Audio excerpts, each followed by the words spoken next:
কেমন আছো সবাই? আশা করছি ভালো আছো। তোমাদের আশীর্বাদে আমি ভালো আছি। চলে আসলাম একটা নতুন ব্লগ নিয়ে। সত্যি কথা বলতে আমি ব্লগ করি, কিন্তু যে এডিট করা বা সেটাকে ছাড়া আমার পক্ষে মনে হয় সম্ভব না। আমার আর ব্লগ ভিডিও করা হবে না, কেননা আমি এতই আলসি যে সারাদিন শুয়ে শুয়ে লাইট খাবো, ভিডিও আপলোড করবো না। তো এটা হচ্ছে আমাদের বাড়িতে মানুষ এসেছিলো, তার একটা ভোগ দেওয়া হচ্ছে। আমি স্নান টান করে ফ্রেশ হয়ে গেলাম, মাথা ব্যথা ছিনে ছাদে চলে গিয়েছি জামা কাপড় বুনতে। সত্যি কথা বলতে আমাদের ছাদ থেকে ভিউটা এত সুন্দর, গাছপালা চতুর্দিকে। তো দেখো আমি ছাদে জামা কাপড় মিলছি, আর নিচে আমার মেজো ননদ আর আমার যে ভাসুর সে হাসাহাসি হচ্ছে, যে কি টাকা নিয়ে হাসাহাসি হচ্ছে এবং গিফট নিয়ে হাসাহাসি হচ্ছে। আমি সেইগুলো শুনে হাসছি, আর ছাদ থেকে আমি দেখছি। দেখো আমি আমার ছেলে জামা কাপড় শুকনো করতে দিচ্ছি। তোমরা কোথা থেকে আমার ভিডিও দেখছো একটু কমেন্ট করে বলো, আর তোমরা কীরকম ভিডিও চাইছো, আমার এই ভিডিওগুলো তোমাদের ভালো লাগছে নাকি সেটাও একটু আমাকে জানিও। দেখো আমি জামা কাপড় মিলে তারপরে একটু ছাদে, সত্যি বলতে মানে আমাদের ছাদের চতুর্দিকে ওদিকে সব দিকেই গাছ, সব রকম গাছ আছে। নারকেল, জামরুল, যেটা তোমরা জামকুল বলো, হয়তো আমরা জামরুল বলি, আর আম গাছ সমস্ত। দেখো আমি যেদিকেই যাচ্ছি সেই দিকেই গাছ, গাছের কিন্তু আমাদের শেষ নেই, চতুর্দিকেই গাছ। চলে আসলাম নিচে, যেখানে রান্না বান্না হচ্ছে। আমার শাশুড়ি মা রান্না করছে, সব আয়োজন করছে, করা হয়ে গেছে। রান্না হলেই আর এদিকে দিদিভাই মন্দিরে ঠাকুর ঘরে কাজ সারছে। বামুন ঠাকুর আসলে পুজো করতে পারে, যে বামুন ঠাকুর এসে গেছে, ঘট বসে গেছে, ঘট বসালো। আর এই যে কাপড়টা পরে আছে ঠাকুর, এটা আমি দিয়েছি। তো ঠাকুরকে ঘট করানো হয়ে গেছে, এবার বামুন ঠাকুর ভোগ বাড়বে, বেড়ে এসে রেখে ঠাকুর ঘরে নিয়ে যাবে। যে আমি জল ছড়া দিয়ে ঠাকুর ঘরে ভোগ নিয়ে গেছি, আর আমাদের ভোগ দাখিল হবে। তো তোমাদের কার কার বাড়িতে ভোগ হয়, ঠাকুর ভোগ হয়, বা কার কার বাড়িতে মন্দির আছে সেটা আমাকে জানিও। আমাদের তো মা মনসার মন্দির, সাথে আমাদের কালী ঠাকুরও আছে, গোপাল ঠাকুর আছে, লক্ষ্মী ঠাকুরও আছে, সব রকম শিব ঠাকুর, সব ঠাকুর আছে। আমাদের কোনো ঠাকুর বাদ নেই, সব রকম ঠাকুর আছে। তো একটা মন্দিরে সব রকম ঠাকুর তো থাকবে। শুধু মনসা ঠাকুরের মন্দির বলে, মনসা ঠাকুরের বড় মূর্তি আছে বলে সেখানে মনসা ঠাকুর থাকবে আর কোনো ঠাকুর থাকবে না, সেটা তো হয় না।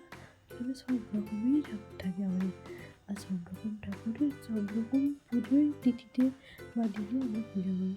তবে আমাদের অ্যাকচুয়ালি ভোগটা হয় মা মনসা বলে, এবং পাশে আছে কালী ঠাকুর, ও কালী ঠাকুরের ভোগটা হয়। তো তোমরা আমাকে কমেন্ট করো তোমাদের কার কার বাড়িতে মন্দির আছে। আর দেখো এখানে বামুন ঠাকুর পূজা করছে। সত্যি কথা বলতে আমি যখন থেকে বিয়ে হয়ে এসেছি, আমি প্রথম দেখতাম যে বছরে একবার করে পুজো হতো এবং সেই সময় ভোগটা হতো। কিন্তু তারপর দেখলাম যে অনেকে মানসিক হচ্ছে, পুজোর সময় সেই মানসিকগুলো শোধ করতে, তাদের ভোগ শোধ করতে খুবই মানে সমস্যা হয়। ওই জন্য আমার শাশুড়ি মা যে না, আমরা আরও যে যার মানসিক যে যখনই বলবে তখনই আমরা সব করে দেবো।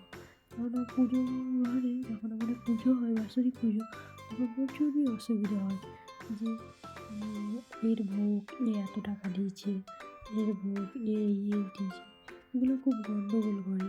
ওই জন্য যে যার ভোগ সে তার মানসিক যখন বলে তখনই করে দেওয়া হয়। সেরকম এবার কি প্রতিদিন তো আমাদের পক্ষে সম্ভব না, মাসে আমরা চেষ্টা করি একটা করে ভোগ করা।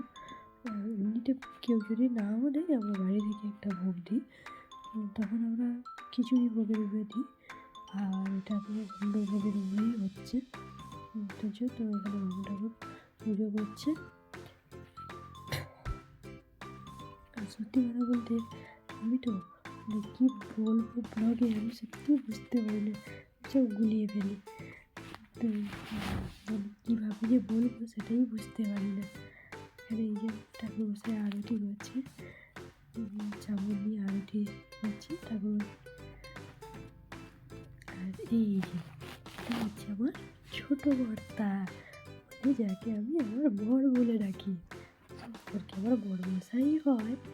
তো এটা আমার ছোটো বর, এনার নামে হরিলুট ছিল। দেখো বসে বসে মাথায় হরিলুট দিচ্ছে আর দেখছে যে আমাকে নিয়ে কী করছে। বাবু ঠাকুর মাথায় ঠেকাচ্ছে, শুধু দেখছে। আমি শুধু ভাবছি মানে গড়িয়ে না পড়ে যায়, এমনি পাথর ঠিক গড়িয়ে পড়ে যায়, ঠাট্টাম করে লাগে। আমি শুধু পিছনে হাত থেকে রেডি করে রেখেছি, রেডি করে আমি ধরে নেবো এরকম। দেখো হরিমুড হচ্ছে, সবাই বাতাসা দিয়ে হচ্ছে। এই যে আমার ননদরা সবাই বাতাসা দিয়েছে। তারপর চলে আসলাম ভোগের কাছে। এখানে খাওয়া দাওয়া আরম্ভ হয়ে গেছে। সবসময় তো সব কিছু ভিডিও করা সম্ভব না, তবুও যতটুকু করে ক্লিপ নিয়ে যায় আমি ততটুকুই ক্লিপ নিচ্ছি। আমাদের ভোগে রান্না হয়েছে দেখো, এখানে পায়েস, ডাল, কপি চচ্চড়ি, তারপরে এখানে পিঠে চচ্চড়ি, আলু ভাজা, মাছের ঝোল, চাটনি, পায়েস, দই, মিষ্টি। তো তোমরা আমাকে বলো কেমন লাগলো তোমাদের এই ভিডিওটা।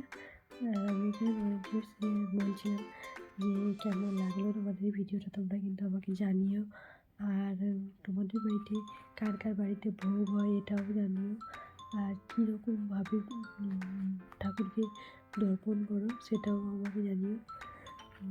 তো আমি সেই কথাগুলোই বলছিলাম। তো আর কি বলবো, কিছু বলার নেই। তো তোমরা ভিডিওটা এনজয় করো আর আমাকে জানিয়ে কিন্তু যে তোমাদের বাড়ি কাদের বাড়িতে পুজো মানে মন্দিরে পুজো হয় এবং কী ঠাকুর আছে। তো সবাই ভালো থেকো, সুস্থ থেকো, দেখা হবে নেক্সট ব্লগে। টাটা।